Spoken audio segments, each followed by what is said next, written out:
Hello, good evening বন্ধুরা। Parna simple house. আমি কিছু কথা বলতে চাই যে নিজেদের মধ্যে যেন লড়াইটা না হয়। নিজেদের মধ্যেই কিন্তু বেশি লড়াই হয়। নিজেদের মধ্যেই কিন্তু দুঃখটা বেশি হয়। ছোট যারা ছোট আছে তারা যেন ছোটই থাকে। বড় মা বাবাদের এমন কথা না বলে যে মা বাবারা সন্তানদের থেকে হারিয়ে যায়। কিন্তু রিস্তা, মা বাবা হচ্ছে সবচমে পরম গুরু। মা বাবাই যদি হারিয়ে যায় তাহলে সন্তানদের কি দশা হবে, আশীর্বাদ কোথার থেকে পাবে?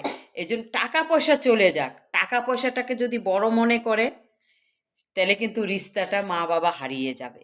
আর টাকা পয়সাটা যদি ওরা ভাবে যে না, টাকা পয়সা চলে যাক, রিস্তাই হলো বড় জিনিস, তাহলে হবে সুন্দর একটা রিস্তা। পাশে